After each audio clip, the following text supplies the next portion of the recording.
Bem-vindos a mais um episódio do Palavra de Honra. Eu sou o teu amigo Gonçalves da Cunha e hoje vamos falar sobre um muito aguardado episódio, pelo menos por mim e por ti provavelmente, já que estás a acompanhar este segmento, e isto refere-se àquelas grandes quatro escolas de pensamento na altura helenística, e esta é uma que está na moda e acho que provavelmente nunca saiu, nunca deixou de estar, muito honestamente, porque realmente é uma filosofia tremendamente pertinente para se conseguir enfrentar a vida com serenidade e assertividade. Vamos falar do estoicismo. E o estoicismo tem várias fases. Já vamos ver isto também devidamente e vamos escrutinar isto tudo de uma forma responsável, consciente e madura. Mas deixem-me contar-vos esta história, porque isto é bastante interessante. No ano de 155 a.C., a filosofia chegou a Roma. A filosofia daquela altura, não é? Imaginem, não é? Tentem se situar naquela circunstância em que os romanos tinham ouvido tanto falar desses intelectuais, desses grandes filósofos que procediam a oratórias que duravam tardes e iluminavam arenas completamente com os seus discursos iluminados. E neste ano de 155, o Carneades e mais dois filósofos da altura, chamado Critolau, que era o peripatético, e Diógenes, o estoico. Lembram-se de termos falado... Não falámos nos episódios antecedentes do Diógenes, mas este Diógenes já é da velha escola do estoicismo. É importante relembrar e sublinhar aquilo que também já foi referido anteriormente, que Diógenes era um nome tremendamente comum, portanto não o confundam com o Diógenes o cão, o cínico. Mas Carneades, Critolau e Diógenes compuseram uma embaixada ateniense com a direção de missão diplomática, aliás, de ir para Roma, nesse tal ano de 155 a.C., com o propósito de tentar reduzir uma multa tremendamente avultada de 500 talentos, era esta a unidade monetária da altura, que lhe havia sido imposta pelos romanos aos atenienses de forma a castigar os atenienses, pela destruição e o saque da cidade de Oropo. Isto para dar mais ou menos o contexto desta circunstância. Ora bem, estes três filósofos foram nessa missão diplomática precisamente pela sua capacidade de oratória, da sua retórica, evidentemente, e da sua capacidade de pensamento. Ora, reza a história que, graças à sua habilidade como oradores, aliás, principalmente o Carneades, mas os três, em suma, conseguiram a redução da multa para os 100 talentos, de 500 passou para 100. Isto ficou depois retratado no livro 1 da Vida dos Sofistas do Filóstrato, se eventualmente alguém aqui tiver curiosidade bibliográfica. Mas a verdade é que aquilo que efetivamente ficou marcado nesse dia é que o Carneades, este Carneade, um dos filósofos, um dos três, fez na sua primeira conferência, diante do povo romano, orou a favor da justiça. Disse que a justiça era o valor mais nobre que um ser humano poderia aspirar, de que havia uma relação íntima com os deuses. Pronto, deu um orador, como orador era um talento absolutamente inesgotável, e ele efetivamente conseguiu pôr as pessoas todas a aplaudir, levantadas, foi uma coisa tremenda. E no dia seguinte, ele fez um discurso com o mesmo floreado, a retórica igualmente pertinente, com bastante preponderância, mas a defender precisamente o oposto. A dizer que os deuses não existiam e que a justiça e a injustiça são questões de pura conveniência. Ora, isto foi o que suscitou medo relativamente ao ceticismo. O Carneade era um cético. E nós já vamos falar sobre o cético. O Critolau era o peripatético, que vem muito nesta ideia platónica, e Diógenes era o estoico. O episódio 2 vai falar concretamente sobre o estoicismo. Mas isto para revelar como foi este primeiro contacto dos romanos com a filosofia grega. Aliás, Catão o Velho apresentou logo a redução da pena, precisamente porque ficou intimidado e com medo da capacidade subversiva que estes pensadores, estes filósofos gregos poderiam representar para o povo romano. Portanto, ele reduziu a pena para os 100 talentos, precisamente a fim de se ver livre destes representantes o mais rápido possível, para eles não terem a oportunidade de conferenciar mais. Ou seja, este célebre acontecimento e esta história que vos contei ilustra bem a discrepância entre o interesse pela filosofia grega como património cultural que a elite romana admirava e o receio quanto ao potencial subversivo que se vinha a difundir junto com os conteúdos doutrinais que poderiam representar uma ameaça aos valores da República na altura. Portanto, se de alguma forma havia uma espécie de inveja cultural por parte dos grandes representantes e esta vontade sequiosa de saber um pouco mais sobre a filosofia grega na grande República Romana, ao mesmo tempo também via um grande medo dos próprios representantes, porque sabiam que isto poderia ser material inflamatório para as mentes da população que estava devidamente hierarquizada e que tinham várias estruturas. E neste ano, 155, é o tal ano do apogeu das escolas de pensamento durante o período helenístico. Portanto, no decorrer do século II a.C., a necessidade de uma educação filosófica cresceu grandemente. E os nobres romanos trouxeram mesmo professores particulares gregos para Roma, ou seja, para educar os seus tutores, para educarem príncipes, para educar tipo a alta nobreza na altura do Senado romano, o que seja. Isto estava na moda. E no século seguinte, o ensinamento da filosofia grega já fazia parte de toda a educação que pretendesse encontrar-se num patamar elevado. Portanto, os jovens pertencentes à elite romana chegavam mesmo a viajar também na direção de Atenas e outros centros culturais gregos. Era quase uma espécie de gap year da altura. Tratava-se de uma espécie de viagem de formação. E para ilustrar isto, basta pegar aqui neste pequeno textozinho que eu consegui encontrar do Cícero. O Cícero, um dos maiores oradores na altura romana, e ele escreve assim: a menos que Fedro e Zenão, a cujas lições eu assisti, me tenham enganado, embora apenas me tivessem persuadido da sua fidelidade ao mestre, penso conhecer bastante bem todas as teses de Epicuro. Tive o ensejo de ouvir muitas vezes estes dois mestres em companhia do meu amigo Ático, e este tinha admiração por ambos, e era amigo íntimo de Fedro. Diariamente trocávamos impressões sobre a matéria de cada lição, e nunca houve qualquer divergência sobre eu não ter percebido bem algum ponto, mas apenas sobre o que eu não aprovava. Ora, esta parte, este pequeno retiro textual das palavras do Cícero, isto vem de Finibus Bonorum et Malorum. Pronto, isto é absolutamente irrelevante, mas fica aqui, se eventualmente quiseres voltar atrás e procurar isto, tens lá várias dessas passagens.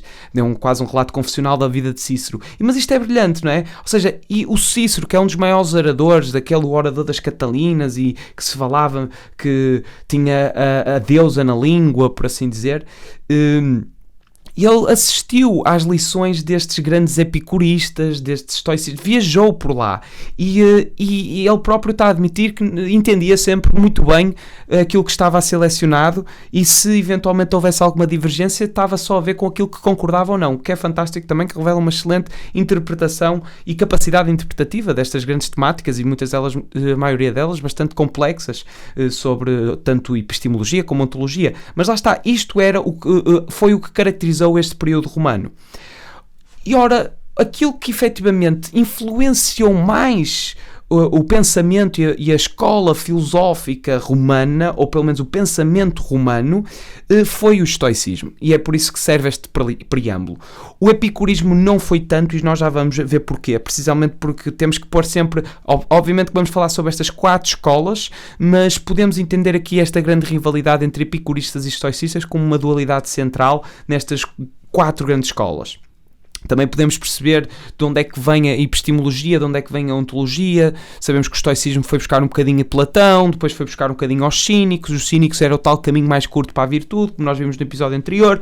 Mas a verdade é que esta dualidade é o grande conflito nesta altura, deste período. E para falarmos do estoicismo temos que perceber que teve 2 partes. Teve os velhos estoicos, a antiga Stoa, não é?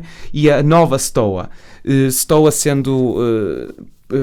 praça, acho eu, nome derivado da Stoa Poikili, que é o pórtico pintado da Ágora onde se costumava difundir os ensinamentos de Zenão. Pronto, é daqui que vem o estoicismo, a palavra Stoa. E há os velhos e os novos estoicos. O mais velho de todos eles, e o fundador do estoicismo, por assim dizer, é Zenão de Cítio. Zenão nasceu em 322 a.C. Nesta cidade, Cítio, não é? Na ilha do Chipre, que na altura era uma colónia grega. Ele foi o fundador da escola estoica e ele chegou a Atenas com apenas 22 anos, uma década após a morte de Aristóteles, Alexandre Magno e Diógenes de Sinope, e muito pouco tempo antes de Epicuro fundar o seu jardim. Portanto, ele conviveu com Epicuro minimamente. E foi em Atenas que ele realmente pôde completar a sua formação filosófica. Mas estão a ver, ele nasce precisamente neste período altamente conturbado, e é mesmo essencial fazerem este exercício de reflexão, de tentar entender historicamente a pertinência de nascer num momento tão conturbado, tanto belicamente, devido à morte do grande imperador Alexandre Magno, mas também do grande pensador da altura, que era Aristóteles. Portanto, existe ali aqui uma espécie de viuvez, um período de nojo filosófico e bélico muito complicado para as populações da altura. Portanto, o Zenão tem 22 anos nesta altura. Uma década após, aliás, ele tinha... quando ele chega é apenas 10 anos, ou seja, ainda está precisamente neste intervalo, realmente, nesta espécie de viuvez atribulada relativamente ao grande pensador e ao grande imperador da altura.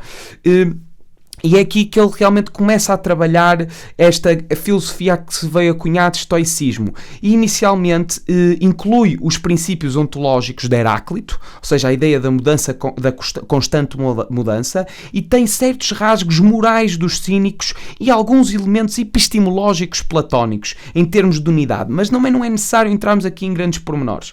Mas tanto Zenão quanto a sua escola opuseram-se decididamente à outra grande filosofia da época, nomeadamente o epicurismo, da qual divergiam em vários princípios fundamentais. O que não se sabe, no entanto, é se o Zenão e o Epicuro, não é, como eles conviveram em Atenas, se eles conheciam as respectivas doutrinas um do outro e se chegaram a ser inimigos e a criticar-se mutuamente, como o que fizeram os seus posteriores, não é? Os nobres estoicos no fim do século III. E não se sabe se um e outro tiveram grandes problemas. O que se sabe é que os seus sucessórios, não é? Os seus prolongamentos em termos filosóficos, os epicuristas, os nobres epicuristas e os nobres estoicos, e esses foram altamente ferozes e criaram uma grande rivalidade escolástica relativamente aos dois pensamentos que eram tão distantes e distintos, não é?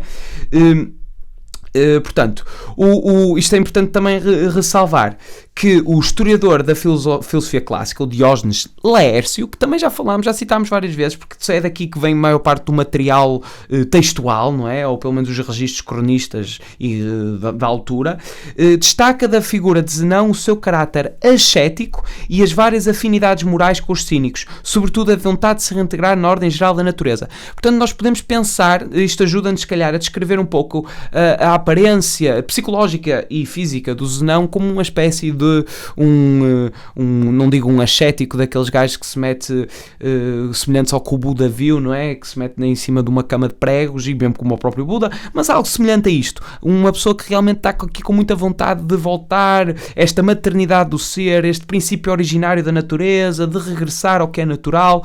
Pronto, o Zenão do estoicismo até vai buscar muito esta ideia de limite e de superação do desejo, de limitação dos quereres, não ceder às paixões, que o próprio Buda também fala. Portanto, até existem aqui alguns paralelismos. Portanto, podemos imaginar o Zenão mesmo como um ancião deste género, não é? Ora, também é importante dizer que o Zenão, além de fundador e da fundador do estoicismo, que é quase ética, é quase comportamento de vida, ele rejeitava a metafísica e todo o tipo de transcendência. Para esta escola, a filosofia é a arte de bem viver. E esta arte de bem viver, para esta arte de bem viver sem bem consumada, é necessário atender a três partes constituintes, nomeadamente a lógica, a física e a ética. Portanto, os estoicos, isto para ajudar, não é, como uma analogia, estes estoicos, ou pelo menos deste período, e mesmo aqueles sequentes, que também acabaram por respeitar quase integralmente esta ideia, eles, metaforizando, viam a filosofia como um pomar, uma espécie de pomar. A cerca em volta do pomar é a lógica que serve para defender e filtrar o que vai entrar no pomar. A física é representada pelas árvores, que são a estrutura da filosofia, e os frutos das árvores é a ética, que é o objetivo da existência do pomar. Portanto, a lógica produz um critério de verdade, a física é monista e panteísta, E a ética é que vai dirigir o modo de proceder dos homens. O fim deste caminho é a hegemonia, ou felicidade. Se bem que não é a mesma coisa, mas nós já falámos da hegemonia, deste conceito, mas podemos sempre utilizar a felicidade como uma espécie de um sinónimo minimamente fidedigno. Mas esta analogia é perfeita para entender realmente o controle do mundo interior e a relação do mundo interior para com o mundo exterior que um estoico exige para ter esta vida aprimorada, para ter esta tranquilidade de espírito e esta serenidade. Portanto, a doutrina estoica foi efetivamente aquela que colheu mais seguidores romanos, porque respondia bem às convenções romanas. Ao contrário da doutrina epicurista, que contradizia as concepções da classe dirigente romana ou da classe elitista romana, que era as ideias epicuristas, se lembram do episódio anterior, eram ideias que defendiam um pouco esta distância dos deuses para com os homens, de que não se pretendia nem orações nem ofertas, de que a vontade deles não se deixava captar mediante práticas de adivinhação e de que a participação na vida pública era uma coisa de nécios e de pessoas que, dissemos isso mesmo no episódio anterior, que os epicuristas defendiam mesmo que uma pessoa quase íntegra não se devia meter em política e na vida pública. Isto foi há 2 episódios atrás, tendo em conta que nós falámos dos cínicos, portanto, se não te lembras bem, é sempre importante reforçar que os epicuristas têm quase um repúdio semelhante àquele de Heráclito para com a vida pública. E isto dificilmente se conseguiria conciliar com as experiências características, não é, da religião do Estado e com as ambições orientadoras e orientadas, não é, naturalmente, de um senador romano. Isto não encaixava bem. Portanto, o estoicismo funcionou muito melhor e propagou-se com muito mais facilidade no imaginário romano. Tanta facilidade com a qual se foi propagando que chegou mesmo a contagiar um imperador. Vejam só, e vamos falar dele neste último episódio, o imperador filósofo, que realmente se deixou contagiar por estas ideias de assertividade e de ideias estoicas. E é mesmo importante até ouvir este episódio com atenção e depois eventualmente ramificar e atalhar por outro conhecimento, porque estoico é quando alguém diz tens que ser mais estoico, está ali a comprimir bastante informação e cultural mesmo. Portanto, quando uma pessoa diz tens que ser mais estoico, tem ali uma adjetivação toda ela bastante simplificada, uma espécie de abstração, mas na verdade que quer dizer muita coisa e que envolve muita coisa. Ora, depois de Zenão, é importante falar, e já numa espécie de harmonização sobre o período grego e romano do estoicismo, é importante falar, e inevitável naturalmente, falar de um grande filósofo estoico, o segundo, um novo filósofo, ou pelo menos um novo estoico, de certa forma, que era o Epicteto. O Epicteto foi um filósofo grego pertencente a esta escola, a escola estoica, mas se bem que se foi no Nova Stoa, que é um pouco na fase seguinte, ele era um pouco o novo estoico. E ele viveu a maior parte da sua vida como um escravo em Roma. E isto é que é verdadeiramente, isto é perfeito, quase um exemplo. Da mesma maneira que o Diógenes, no episódio anterior, Diógenes o cão, simbolizava muito bem o estilo, o modelo teórico do cinismo, com a forma como ele viveu a vida, não é? Aqui o Epicteto é perfeito, ilustra perfeitamente o que é um estoico. Melhor do que todos os outros exemplos que nós vamos falar, mesmo destes do Zenão e dos próximos 2 exemplos que nós iremos citar, o Epicteto foi absolutamente essencial para conseguir realmente, para todos nós termos uma imagem do que efetivamente é o estoicismo, porque ele era escravo. Ele era escravo e defendia uma espécie de ataraxia, uma tranquilidade espiritual relativamente até este próprio facto que ele não controlava. Portanto, aliás, o nome dele vem do grego epictetos, que quer dizer adquirido ou comprado. Ou seja, nós nem sabemos o nome de nascimento deste filósofo. Isto é desconhecido ainda hoje. E ele centrou-se em 2 questões fundamentais, que era como viver uma vida plena, uma vida feliz, e como ser uma pessoa com boas qualidades morais. Estas eram as perguntas fundamentais e constituíram a única paixão de Epicteto. E para ele, uma vida feliz e uma vida virtuosa eram praticamente sinónimos. A felicidade e a realização pessoal eram consequências naturais de atitudes corretas, pelo menos assim ele pregava. E o Epicteto é o que, lá está, faz parte deste grupo que nós consideramos, ou que nós vamos chamar, tanto ele como os dois exemplos posteriores a ele que nós iremos falar aqui, constituem então este grupo de chamados dos novos estoicos, que corresponde então à terceira fase do estoicismo. A escola estoica conheceu outras duas fases e a primeira ficou então representada por Zenão de Sírio e muitos outros, nomeadamente Clientes de Aço, Crícipo de Solunte, e estes foram os principais filósofos da primeira fase. Nós estamos agora a falar sobre esta terceira fase, que é a fase dos nobres, já até a nível temporal, já está em consonância, não é, com o período romano. E o Zenão, temos que se remontar-nos a fita atrás, estamos a falar de uma pessoa que conviveu com o próprio Epicuro. Portanto, estamos aqui a falar de dois períodos temporais muito distintos, algumas alterações sem dúvida, mas a primordial é o facto de o Epiteto incorporar tão bem esta filosofia. E para conseguir ainda ilustrar melhor, nada melhor que uma citação dele. Ao que eu passo a citar, isto são palavras de Epiteto, vejam só. Das coisas existentes, algumas são encargos nossos, outras não. São encargos nossos o juízo, o impulso, o desejo, a repulsa. Em suma, tudo quanto seja a ação nossa. Não são encargos nossos o corpo, as posses, a reputação, os cargos públicos. Em suma, tudo quanto não seja ação nossa. Por natureza, as coisas que são encargos nossos são livres, desobstruídas, sem entraves. As que não são encargos nossos são débeis, escravas, obstruídas de outrem. Para ser feliz, o homem deve procurar mudar apenas o que pode ser mudado. As coisas que não podem ser mudadas devem ser aceitas como elas são. Assim é que devemos aceitar a realidade. Ora, estas são as palavras e um pouco a filosofia central do Epiteto e, de certa forma, também algo que caracteriza bem o estoicismo. É esta ideia de... Não é uma ideia de derrotismo, é preciso não confundir com isto. É simplesmente uma ideia de serenidade relativamente àquilo que o destino nos vai apresentando, ou o que as circunstâncias nos vão apresentando. Porque, efetivamente, nós só podemos controlar o que está o que está no interior de nós. Há coisas que, efetivamente, nós não controlamos.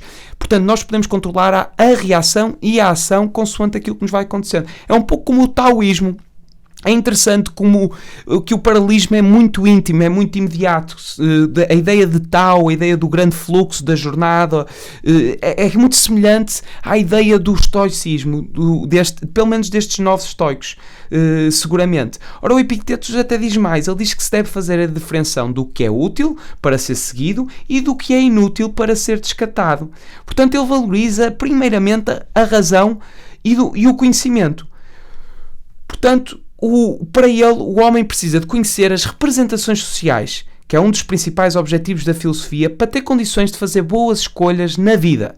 Portanto, a visão do universo harmónico, organizado e racional é uma visão da qual ele partilha, e cada elemento do cosmos, não é? Inclusive o ser humano, tem uma função. O ser humano é feliz quando cumpre a sua função e está em harmonia com o funcionamento do universo. Mais uma vez vemos aqui um paralelismo e uma cumplicidade muito grande com esta filosofia oriental do taoísmo. E são duas maneiras, se calhar, ou pelo menos duas escolas que são pertinentes a serem um bocado encostadas uma à outra. Nós agora temos essa possibilidade, né, evidentemente, de estudar quase as duas paralelamente para entender então de quais são os pontos comuns e os pontos onde se pode eventualmente divergir. Mas para o Epiteto, o desejo era uma das principais causas da infelicidade humana. Portanto, ele era controlado no desejo. Ele tem outra frase que é: a riqueza de um homem não se mede pelas as coisas que tem, mas sim por ter poucos quereres. Era qualquer coisa deste género. Não estou a parafrasear bem porque não tenho a frase aqui comigo, sei de cabeça.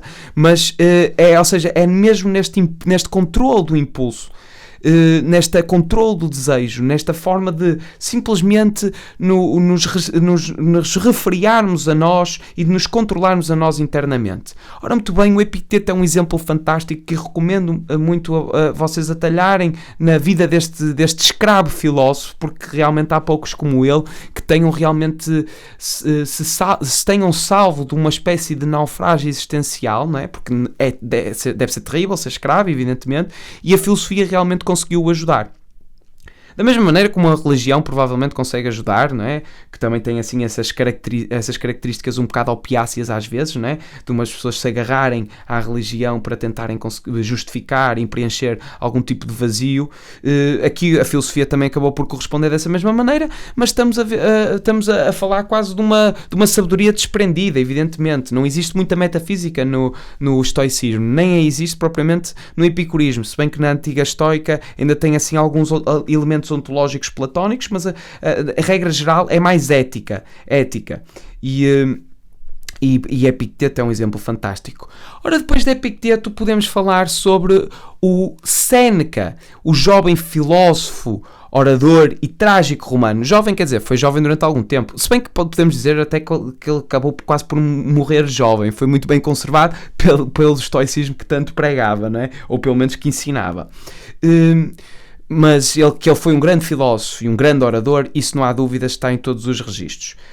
A vida dele ficou marcada por constantes exílias, por circunstâncias adversas. Podemos falar aqui sucintamente, não é? Ou seja, ele nasce em 4 a.C. e morre em Roma em 65 depois de Cristo. Mas a sua vida pública, por assim dizer, só começa a ser verdadeiramente realçada em 41, quando o imperador Cláudio o desterra para a Córcega, não é? Por acusação de adultério com uma princesa, que era sobrinha dele. E foi aí que ele estudou ciências naturais e filosofia e escreveu os seus tratados intitulado Consolationes. Isto num latim, presumo que seja latim ou um grego, não sei bem. Mas nasceu em Córdoba, portanto, não sei. Mas por influência da Agripina, e lembrem-se bem deste nome, porque esta Agripina foi uma mulher historicamente já muito bem retratada, porque foi a mãe de Nero. Nero foi aquele imperador que queimou Roma e que ficou agora um bocado relatado um pouco como uma espécie de um psicopata. Se é verdade ou não, não sabemos. O que sabemos é o que os historiadores da altura dizem que ele realmente tinha um bocado uma pancada muito semelhante à do Calígula. Mas por influência da Agripina, não é? Retornou a Roma em 49 e foi nomeado pretor em 50. E foi depois aí que se tornou o tutor, então, do seu filho, o imperador Nero.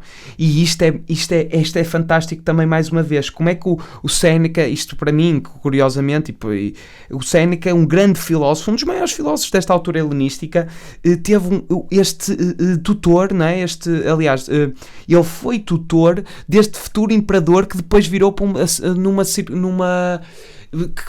que é absolutamente ínfame na história. O Nero, ele é a personagem que mandou incendiar Roma e culpou os cristãos disso, na altura em que os cristãos tinham eram os considerados, que consideravam os romanos pagãos, e eles é que tinham uma disposição subversiva e rezavam em catacumbas, e o Nero perseguiu, e acho que o Nero também tinha a pancada de ser artista e obrigava as pessoas a aplaudir. Pronto, isto obviamente pode ser muito mitificado, nós sabemos muito bem que a história é contada por quem ganha, não é contada pelos bons nem necessariamente pelos maus.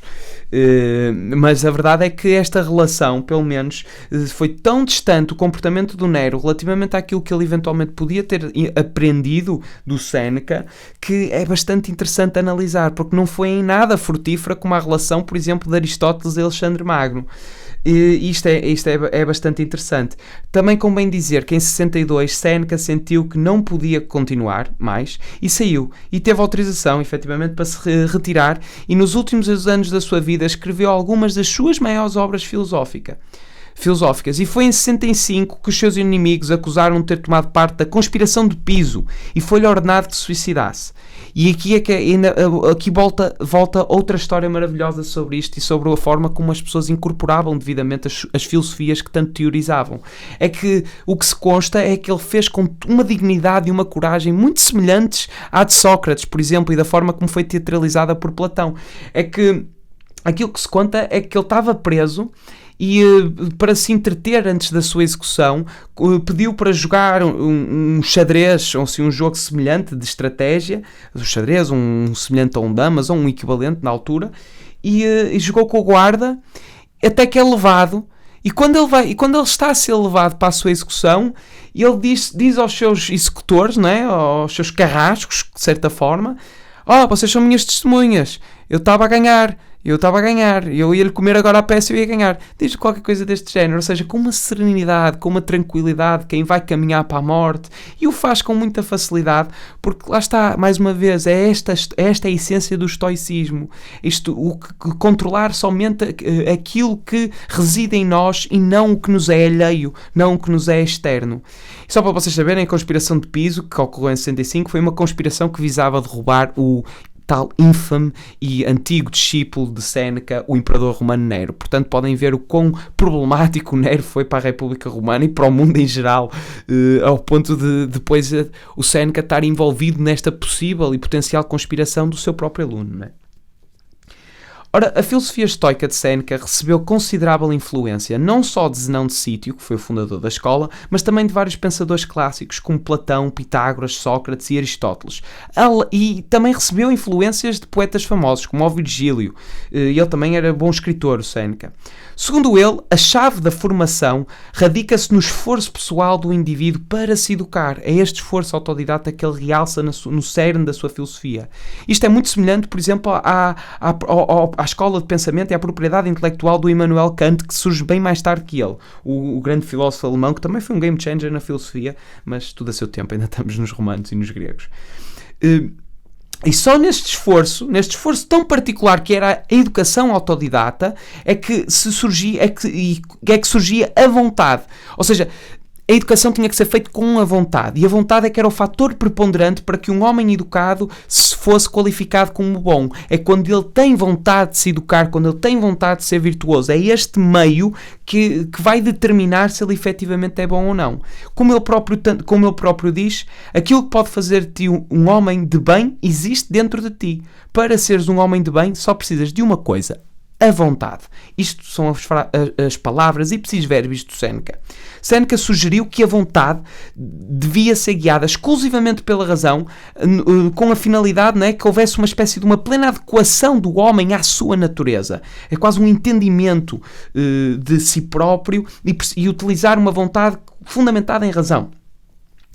Isto não significa, naturalmente, o facto de se ter a finalidade seguida pela razão, não é? E nós já vimos que a razão para os estoicos penetra tudo e se prefaz de tudo, não é? Quase que ela elimina qualquer forma de impulsividade no comportamento humano. Ora, é verdade que eles afirmavam algo semelhante a isto e pregavam esta possibilidade, mas é evidente que isto não significa que o homem se consegue abster completamente dos seus instintos. E nem que pudesse, mas ele pode e deve evitá-los quando o que busca é esta tal tranquilidade da alma. Ou seja, é evidente que é muito complicado, mas é este o esforço, é esta a vontade que tem que existir, motivada pela razão. Ou seja, as paixões, que são tão irresistíveis aos comuns mortais, são consideradas pelos estoicos como desobediências à razão. E por isso são vistas como um pecado. E os estoicos acreditam que o homem... E quando eu digo aqui estoicos, estou a falar concretamente de todos aqueles que estão para trás, mas mais especificamente sobre Séneca, porque ele efetivamente nos seus tratados aprimorou um pouco isto. Mas segundo ele, aqui que quando eu meto no plural, os estoicos. Portanto, os estoicos acreditam que o homem deve desapegar-se da sua irracionalidade desvairada e seguir a natureza. Simples. Deixando-se levar pelo destino e conservando o exercício da serenidade em qualquer circunstância que esteja ao seu controle. E este estilo de vida ascético, que realmente, vamos ser honestos, beira ali e roça ali um bocado o impossível, era um dos modos de Séneca e de todos os estoicos, que eram efetivamente uns rigorosos a nível moral. Como ele dizia, encapsulou bem, e quase toda esta escola de pensamento, o nosso objetivo é primordialmente viver de acordo com a natureza. É esta a ideia que eles tinham. Se as paixões são desequilíbrios da ordem, Séneca propõe a gestão emocional. É isto que ele propõe no fundo. A neutralidade do espírito. Portanto, uma vida de complacência em que o homem passa à vontade, não é? Ao mesmo tempo que é guiado pela vontade do bem e da virtude. É estas orientações que efetivamente regem um estoico, segundo a conceptualização de Séneca. Portanto, por mais que pareça paradoxal, evidentemente, até porque isto está em clara antítese e oposição ao epicurismo, não é? Porque aqui é o rigor que dá a virtude, é o rigor, o moralmente rigorosos, mesmo quando existe algum tipo de tentação, é esta espécie de razão, tudo aquilo que é algo mais desenfreado emocionalmente é um vício, é vicioso, ou seja, isto quase é completamente uma antítese do epicurismo e parece ser até um bocado paradoxal, mas para o homem estoico, não é? Disposto a libertar-se então destas paixões, é que se era capaz de chegar a esse tal nível de eudaimonia, através dessa tal prática virtuosa de rigor moral. Portanto, no fundo, ambas as filosofias que estão em conflito acérrimo, não é? Têm o mesmo objetivo, a mesma finalidade, que é encontrar esta eudaimonia. Para eles a virtude efetivamente também é um meio e o fim é a felicidade.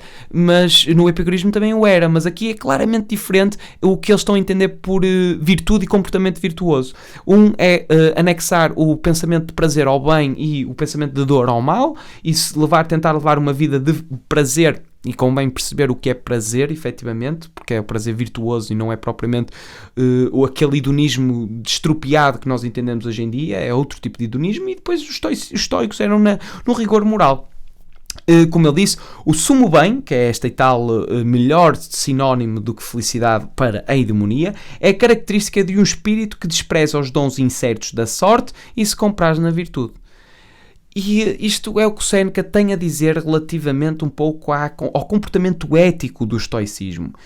E obviamente que ele também fez bastantes observações relativamente à riqueza e aos bens materiais, porque este sempre esteve presente, pelo menos no cotidiano civilizacional, desde muito tempo, principalmente naquela altura romana. E para o Sêneca, os recursos materiais e as propriedades não fazem alguém propriamente feliz, não é? Apenas propiciavam o conforto e mais oportunidades. Ele isso também não rejeitava naturalmente. Também não era esse cético de repudiar bens materiais. Mas para ele o verdadeiro teste da felicidade era aplicado à pessoa caso esses bens fossem perdidos. Aí é que se iria ver. Para o homem sábio, segundo Sêneca, as riquezas pertencem-lhe.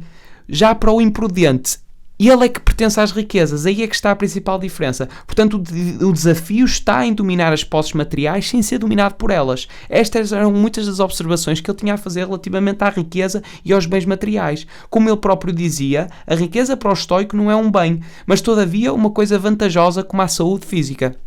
Portanto, ele também não negava nem repudiava a riqueza, não é? Não tinha qualquer tipo de preconceito relativamente a isso. Ele entendia que era uma oportunidade boa, como a saúde, evidentemente, com um sinal de prosperidade financeira, ou o que seja, mas ele é que tinha que ser dono da riqueza e não a riqueza ser dono dele. E se calhar o verdadeiro teste à personalidade estoica dele e ao estoicismo dele, quando digo dele é da pessoa rica, neste caso, metaforizando, era se efetivamente ele perdesse tudo. Se ele perdesse tudo e se mantivesse sereno, então aí seria seguramente um bom estoico.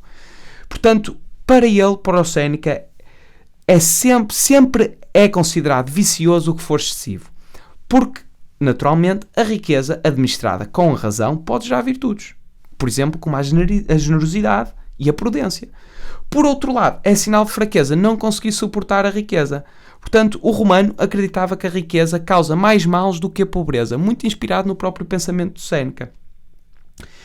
E a verdade é que, quase de forma a concluir, de certa forma, esta ideia do Sêneca, é que ele relacionava a razão com a tranquilidade da alma. Entendia mesmo que um espírito bem formado consiste em ser capaz de parar tudo e coabitar consigo mesmo. Isto é bastante importante, porque ele diz mesmo que o caminho da vida virtuosa, para o Sêneca, é pavimentado pela razão contemplativa e envolvimento emocional moderado.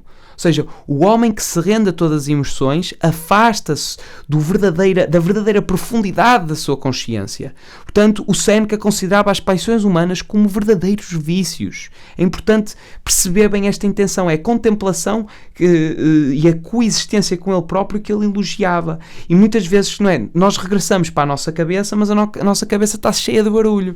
E cheia de barulho por causa dessas paixões que são tão assoberbadas. Portanto, nem é bom regressar para a nossa cabeça quando a circunstância é assim, se nós efetivamente estamos a ser tão viciosos para com as nossas paixões.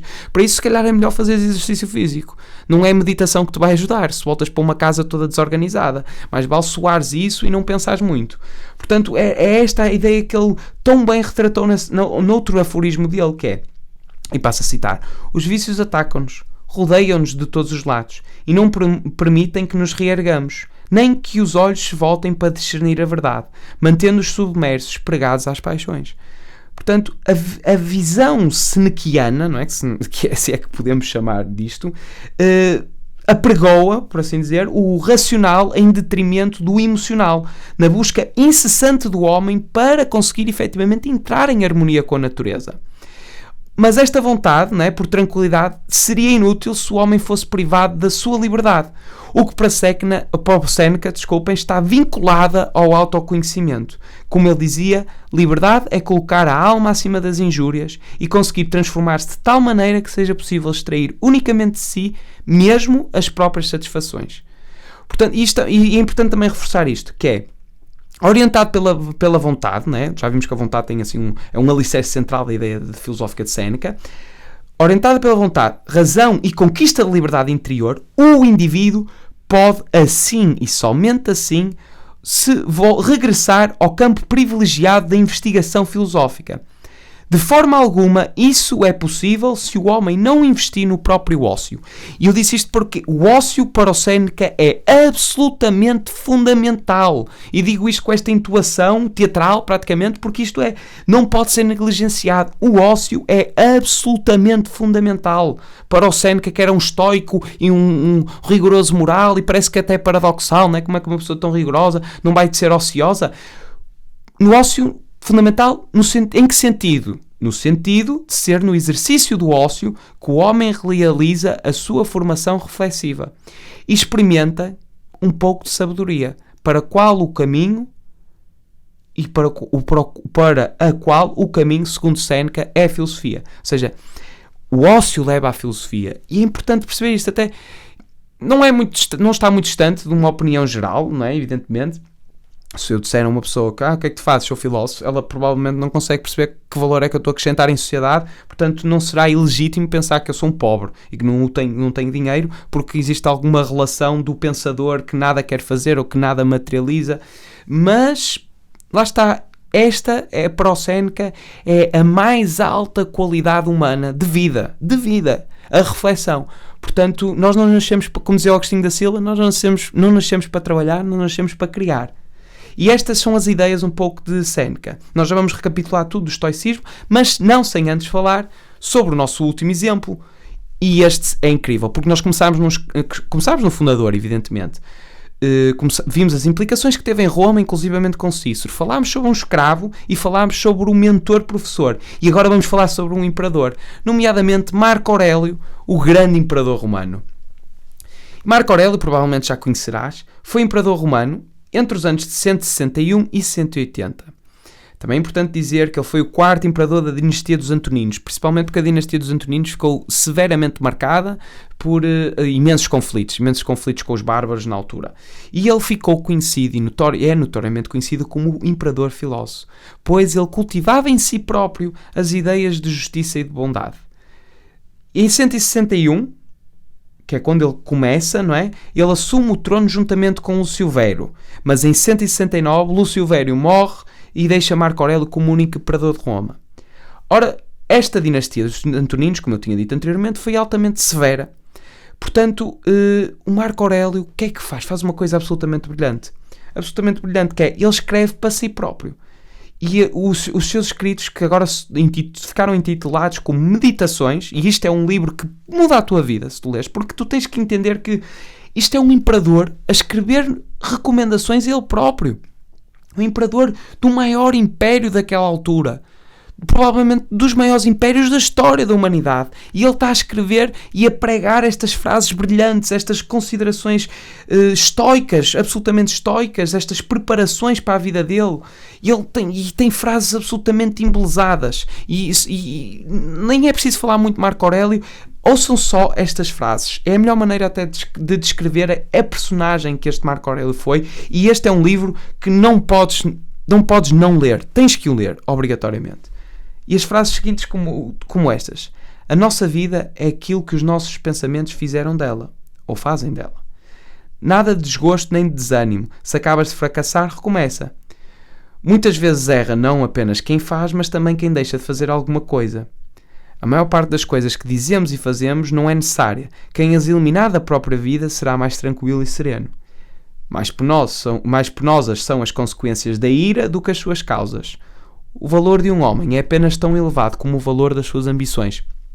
Isto são algumas das frases, mas muitas outras poderiam ser citadas, quase o livro todo, integralmente. Se eu eventualmente fizesse um episódio só a ler integralmente as citações de Marco Aurélio, quase como se fosse um audiobook, era um episódio que iria acrescentar valor imediato, eu não tenho dúvidas nenhumas. Era algo que poderia ter essas proporções revolucionárias, porque efetivamente ocorreu isso comigo.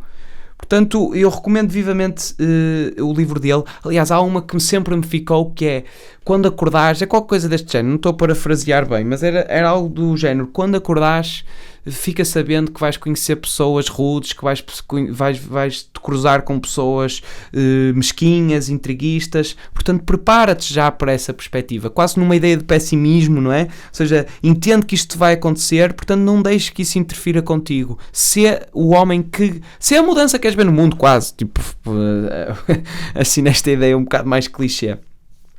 Portanto, o Marco Aurélio, à semelhança dos outros grandes filósofos estoicos, ganha numa relevância muito, muito grande, muito considerável, ao ponto de ser uma das personagens mais intrigantes da história, porque ele ensina que o ideal a ser procurado ou a ser perseguido não é a felicidade, mas a tal tranquilidade e o domínio das paixões e das emoções, que só se consegue obter pela harmonia com a natureza e a aceitação das suas leis. Portanto, o filósofo Marco Aurélio, o grande imperador filósofo, acaba por ser uma espécie de um conjunto daquilo que nós temos para trás, não é? E uma espécie de uma seleção também.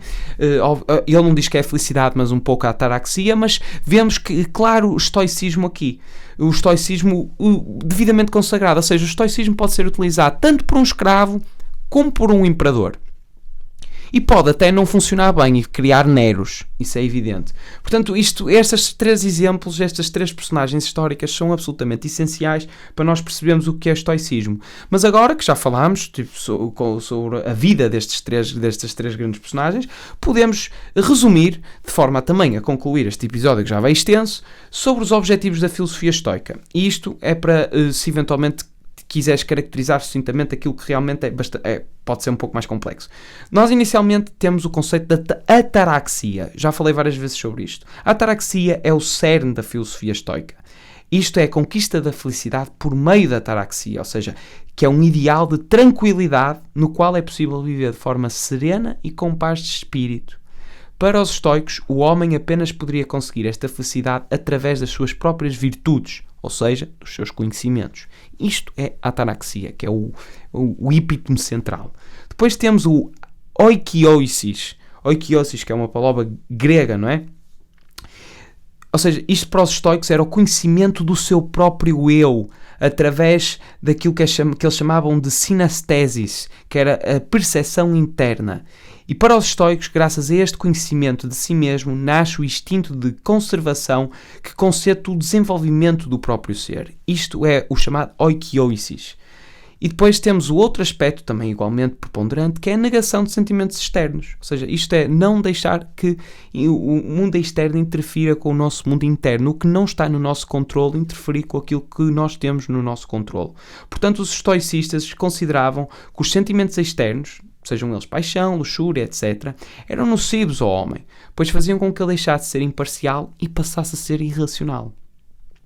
Portanto, todos estes sentimentos eram tidos como vícios e como causadores de males absolutos, que comprometiam as tomadas de decisões e a organização dos pensamentos de forma lógica e inteligente.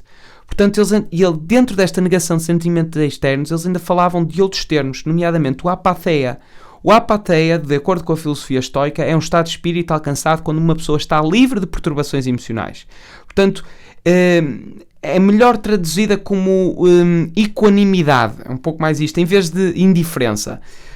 Portanto, ou seja, não te perturbas emocionalmente, mas reconheces, não és apático. Portanto, não podemos confundir a apatia com apatia. Não, apesar de serem etimologicamente semelhantes, ou pelo menos são semelhantes na sua aparência, não querem dizer o mesmo, ou pelo menos um não deriva do outro. A apatia é diferente da apatia, não é uma espécie de uma indiferença de quem é apático. É simplesmente não estou perturbado emocionalmente, mas reconheço o que está a acontecer. Portanto, o termo apatheia, referido na língua grega antiga, né, em geral é propriedade de uma coisa ou pessoa de não estar sujeita à influência de algo externo. Se uma pessoa se caracteriza pela mudança de sentimentos e estados de espírito geralmente desencadeados por percepções sensoriais, né, então esta pessoa claramente não é estoica. Porque o termo apatheia é que não vais desencadear essas emoções, sejam negativas e positivas, no seu modo mais extremado, não é? Do estoicismo mais extremado, porque simplesmente não te vais, é sempre aquele talvez, não é? Do conto chinês, do agricultor chinês, quando o cavalo desaparece e o pessoal diz coisa terrível, diz talvez, não é? Que eu já falei em episódios anteriores. Portanto, na mente da pessoa sob a apatheia, o estado de espírito é desencadeado pela percepção de eventos no mundo exterior, mas sem emoção. Ou seja, não há esse catarse, não há esse movimento emocional, por assim dizer. Isto são os princípios fundamentais do estoicismo, mas lá está, isto é muito mais difícil praticar, não é, do que propriamente teorizar. E nada melhor do que concluir com a frase do nosso grande imperador filósofo, em que ele diz assim: não desperdice o que resta da sua vida ao especular sobre os seus vizinhos. Qualquer coisa que o distraia da fidelidade ao governante dentro de você significa uma perda de oportunidade para alguma outra tarefa. Isto é do grande Marco Aurélio, que mais uma vez nos lembra nesta concludente resolução e concludente frase de que estamos nos ombros de gigantes, efetivamente. De gigantes e, neste caso, até de imperadores. Isto foi mais um episódio de Palavra de Honra. Ser uma chama sem parecer selo, e estou à espera dos teus comentários para hoje.